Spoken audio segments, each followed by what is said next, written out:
When I think of championship leadership, this is the best of the best of the best. These are the people who have a system and a way and a process of thinking about and really embodying and then executing on how they want to lead people and teams. Hey, what's up, everybody? Welcome back. Championship Leadership Podcast. We got Catie Campbell here, just outside of San Antonio. So thanks for being here. Howdy, Nate. Thanks for having me. I'm really excited to hang out with you today. Absolutely. Me too. What comes to mind for you when you hear championship leadership? What does that mean to you? I've been thinking a lot about that question because I've listened to your podcast now for a while, and I am always interested in what people are going to answer. Yeah. The word championship, all I can think of is athletics. I mean, I was a collegiate swimmer. I've done a number of different sports my entire life. Oh man, we could go down that rabbit hole. I am here for that. I'm totally here for that. Championship is not just a participant. This isn't just somebody who's in a role as a leader. There's lots of people who are leaders. When I think of championship leadership, this is the best of the best of the best. These are the people who have a system and a way and a process of thinking about and really embodying and then executing on how they want to lead people and teams. So these aren't people who just kind of wing it or they've gained skills by osmosis. These are the people who literally train like Kobe Bryant did, like Michael Jordan did, like Tiger Woods did, that this is their discipline.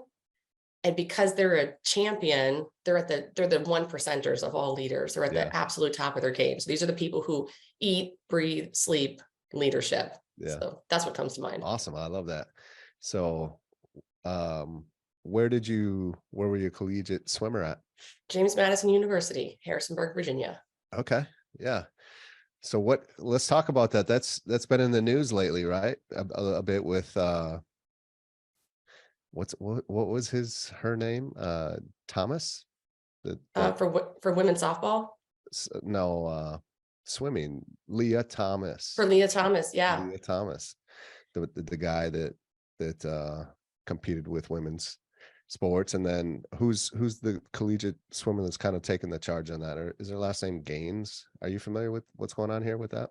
Not with that one. Well, no, I've kept up on the stories of it, and it's an interesting controversy in the sport. Now, I grew up swimming alongside of a lot of guys, and did for years. I mean, from the time I was like in 5th grade through 4 years in college. And there's a lot of times where as women we could hang with them, and there are a lot of times where we couldn't. There's just huge differences. And I think that because they're in college, even though they're not kids, they're young adults, level, right? It depends on the level for sure. And there are ages, and I think you can see this with lots of other sports where the boys and the girls tend to separate a little bit, and they play and compete very differently. And so swimming was really no different in that respect. The challenge that I see with that whole situation, no matter what side you're on of it, is they're really leaving the decision up to the kids who are in college. And they're not kids, they're over 18 years old. And I understand that they're young adults, but the NCAA seems to have taken a huge step back in terms of being forthright about what they're doing and what this means for, people who are competing on a men's team or competing on a women's team. And the lack of clarity and transparency through the process, I think, is one of the biggest mistakes that they've made through the process. And decisions were made without thinking about the wholesale ripple effect and ramifications, not just in one sport for one competitor, but really all sports.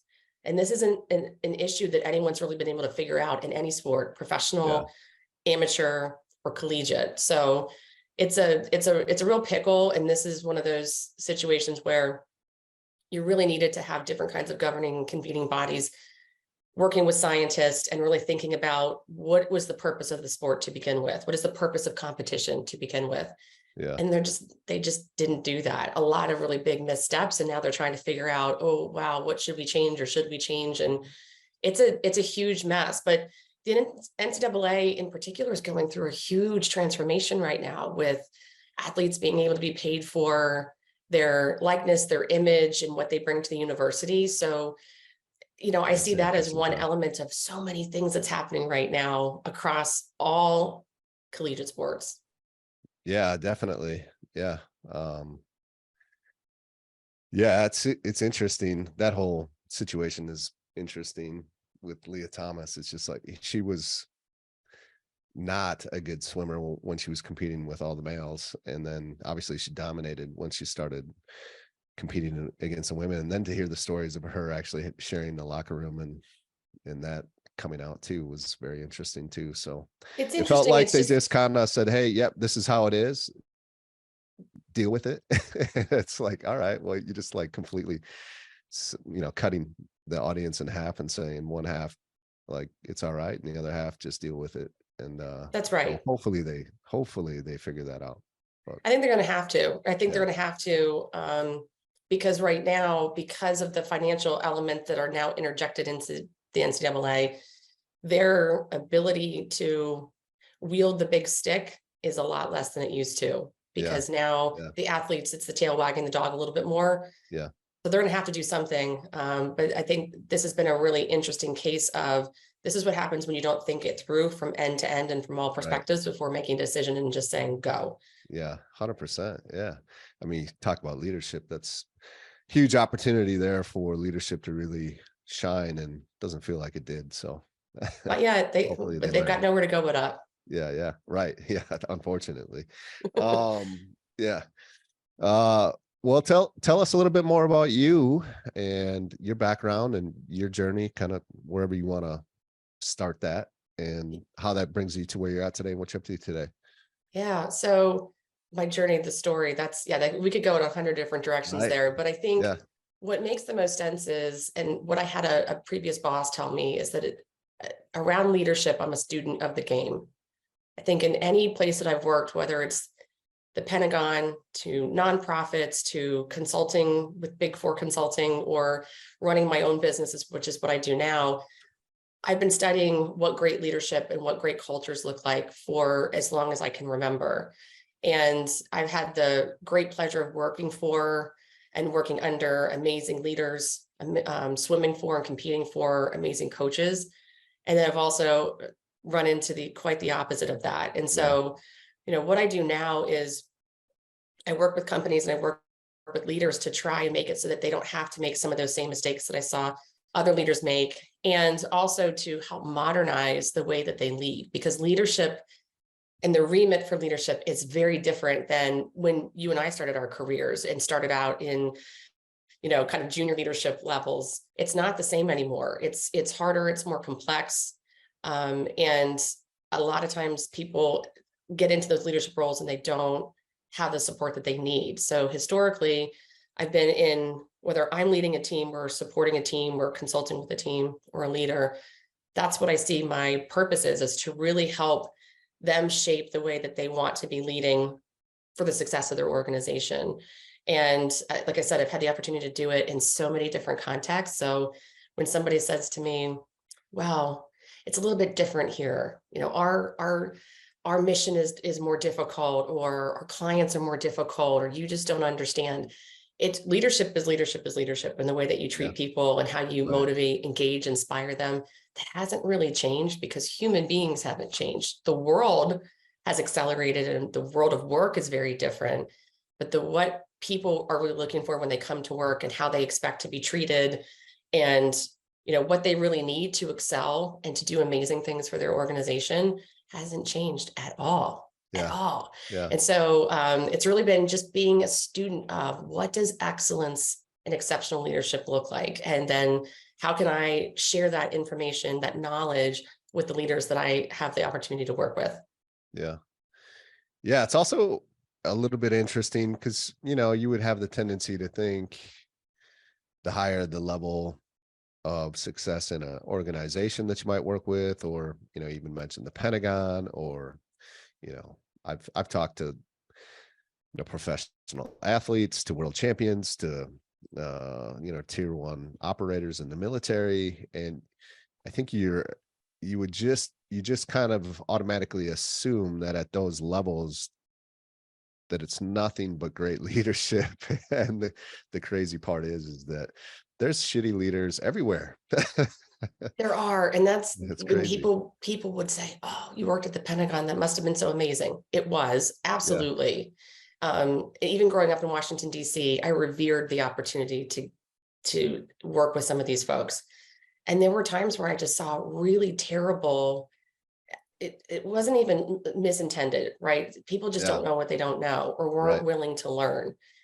And it's unfortunate because what they do, especially the higher up you go, as you know, it has an outsized or an oversized impact on people that they can't even see. They don't Yeah. realize that because they haven't gone through and done the reps, or they haven't been coached, or they haven't been educated, or they don't even care to be a student of their own game, Yeah. that they really have a disproportionately negative impact all the way down to the lowest person in the organization. And it's a real shame. So, I think probably for the rest of my professional days, however long that is, I'm bullish on wanting to go and change that for people, to really try and win hearts and minds, to say, you can do better than this.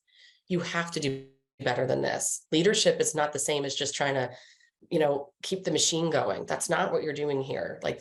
this is different, and you have to really own that and embody it, but you can't just, it doesn't magically happen by osmosis. Like, this is a practice. You've got to work at it. Yeah. Yeah. 100%. Yeah, absolutely. Who have been some of the great leaders that have influenced you, coaches, mentors that you've had? And what's really stood out to you from those individuals that maybe you've taken to help mold who you are as a leader?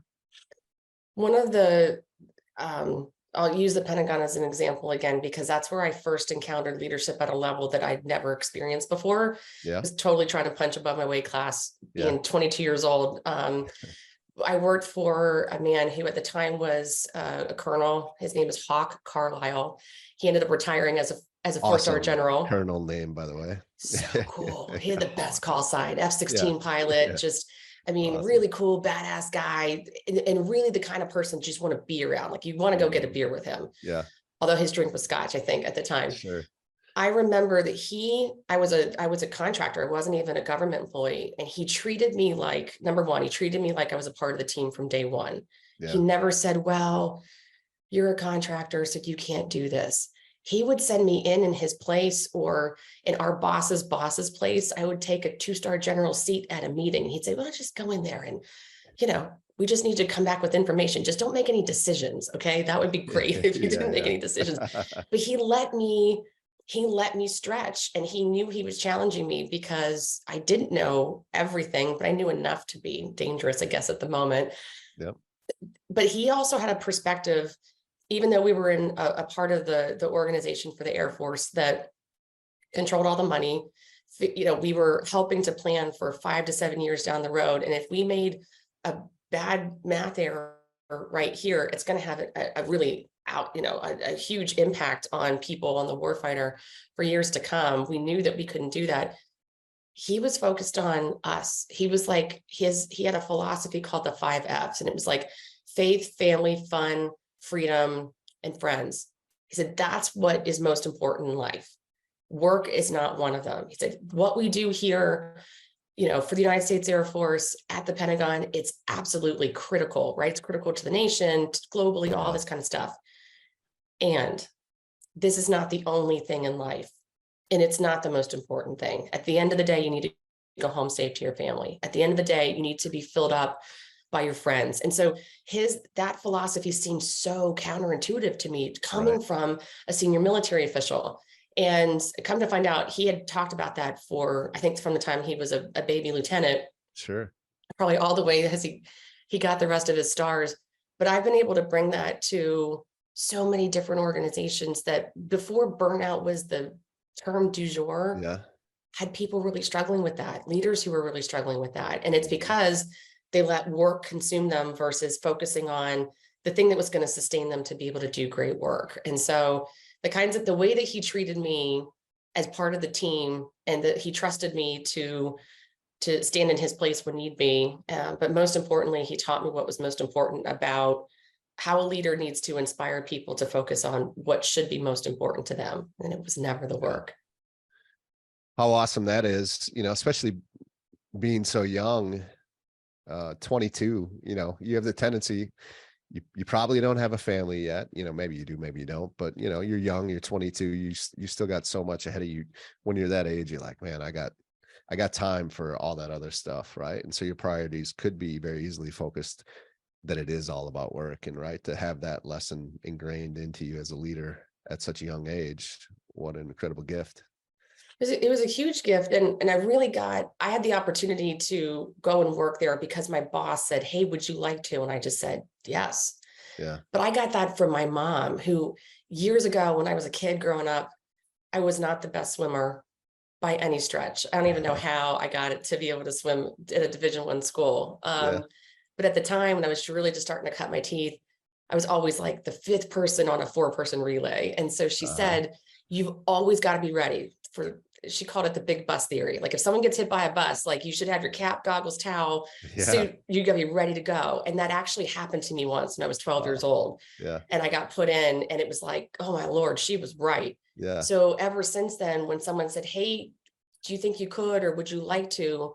I don't say yes to everything, but that was like, Yeah. who says no to working at the Pentagon?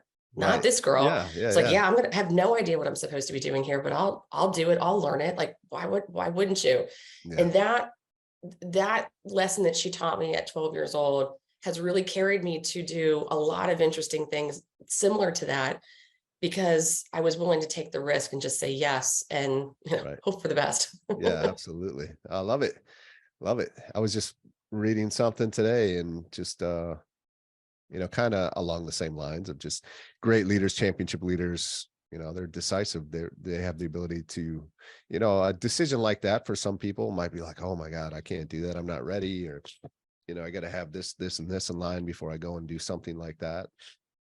And I think, the best of the best are those that are aspiring to be so. They're going to jump at those opportunities, make the decision to go, and know, like you said, we're going to go figure it out. 100%.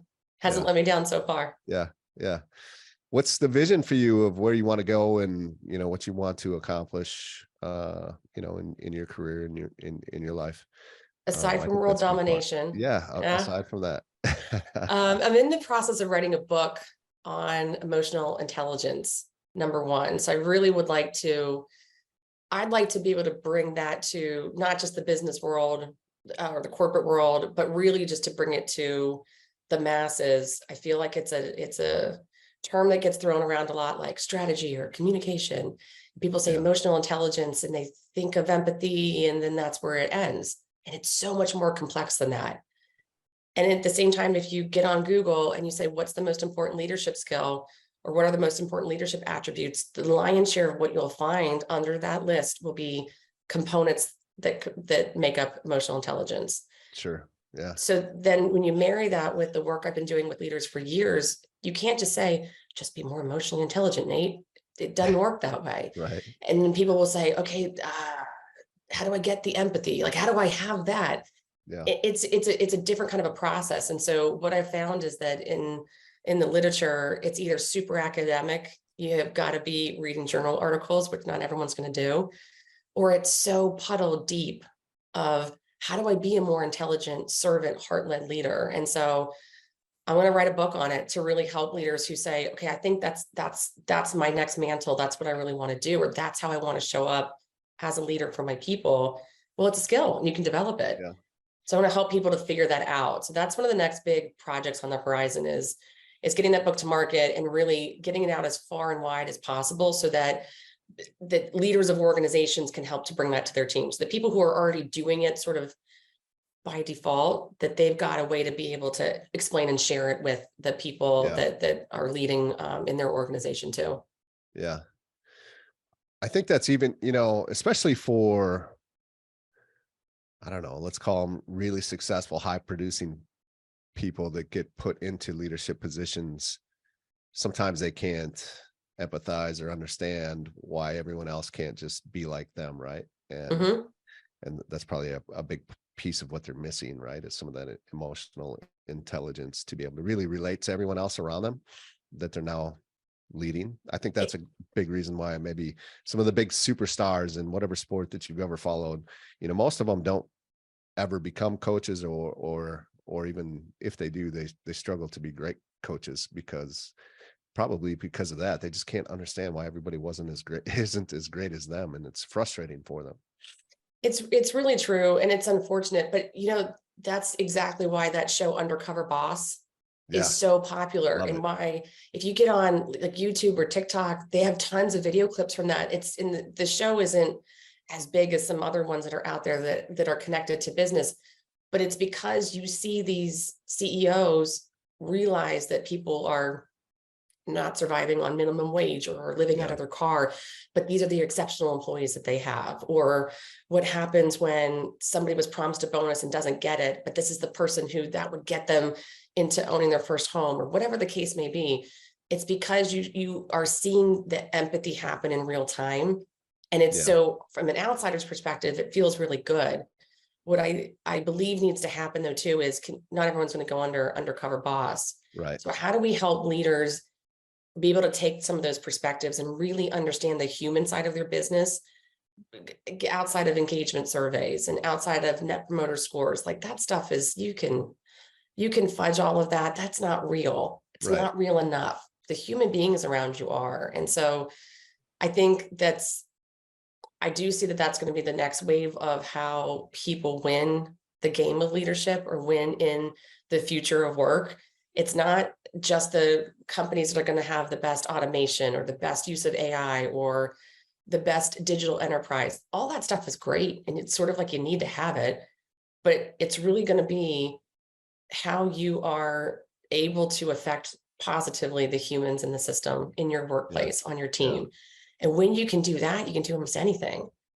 You can do almost anything. Yeah, So the organizations are going to win, or they're going to be the ones that figure this out first. Like, this is going to be, I feel like it's, as opposed to like the technology race, to me, this is the people side of the business. And this is going to be the one where the people have been doing emotionally intelligent leadership, championship leadership for years.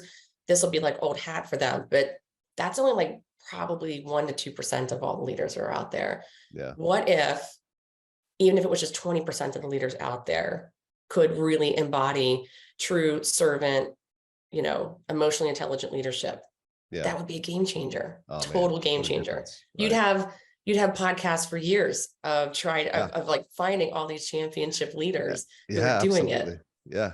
Yeah, no doubt. Well, let's shift course here a little bit. What's a moment for you, a critical moment for you that, had things gone differently, or had you chosen differently, be in a very different place in your life? I think there's a lot of strength for the listener to hear that might be in that moment right now. So is there a time that comes to mind that you can share?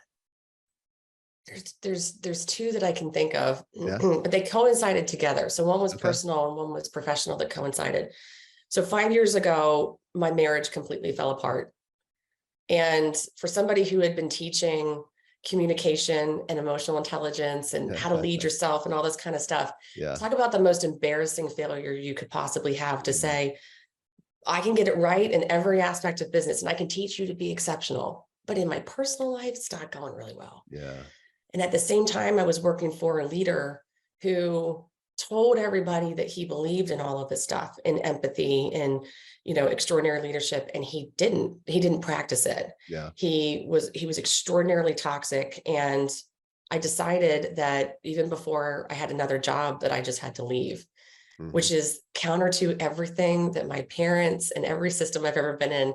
It's, you got to have another job before you leave your job. So 5 years ago, this is before the Great Resignation or anything like that, I just said, I can't do this.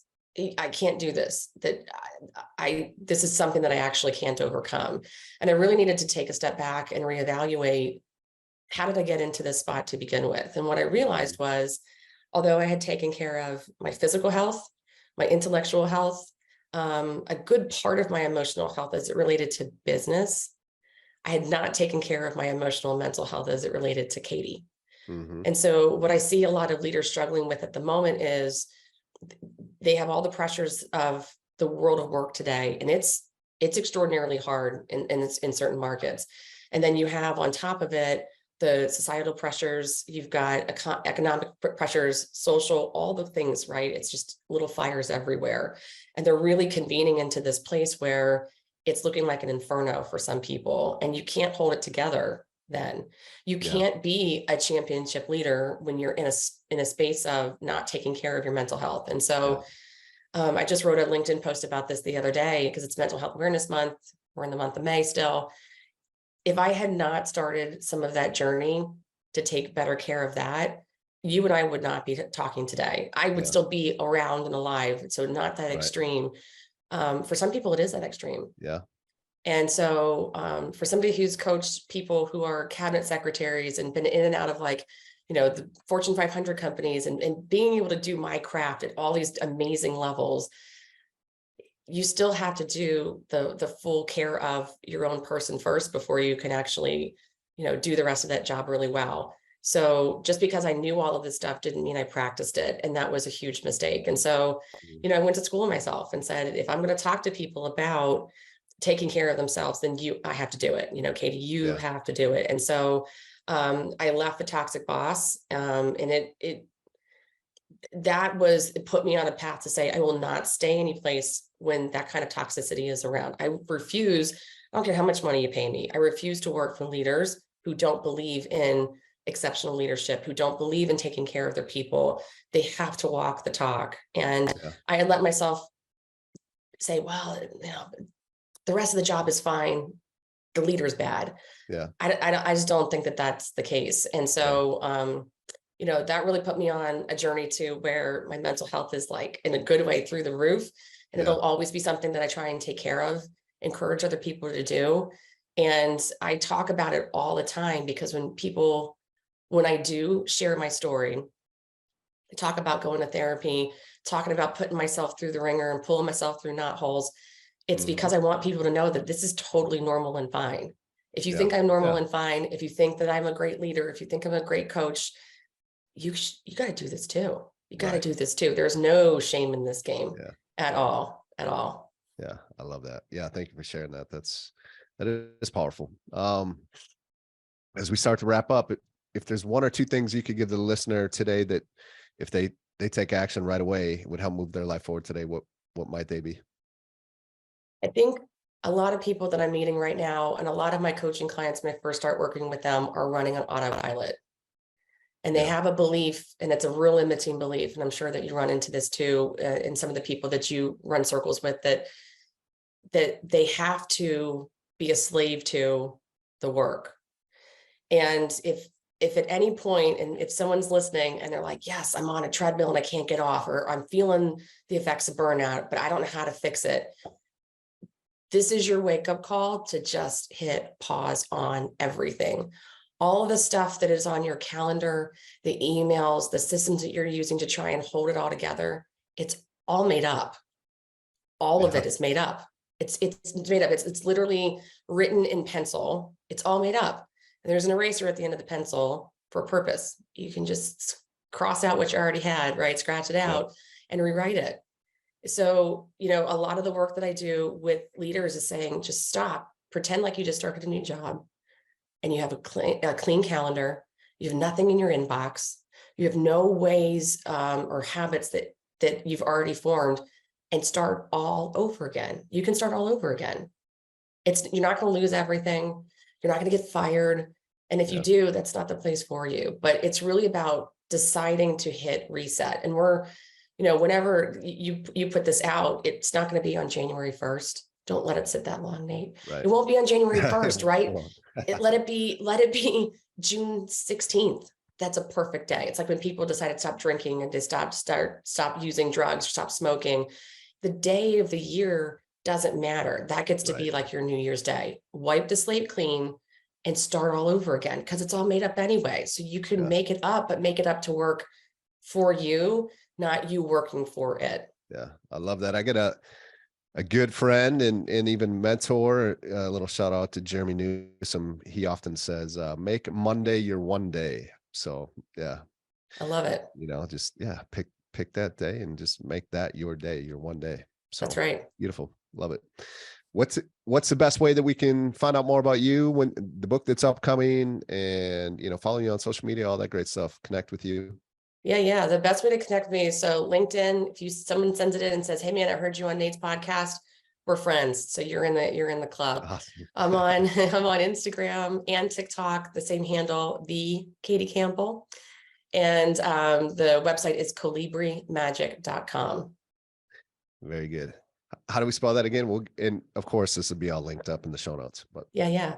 COLIBRI magic.com. as you know it to be spelled.com. Love it. Yeah. Beautiful. Well, thank you so much, Catie. This has been incredible. And for the listener, don't go anywhere. If you've enjoyed this episode, which, I mean, how could you have not, right? With the beautiful Catie Campbell. But yeah, if you've enjoyed this episode, don't go anywhere. We got more incredible guests coming right after this. Again, thank you, Catie, so much for your time today. Thank you, Nate.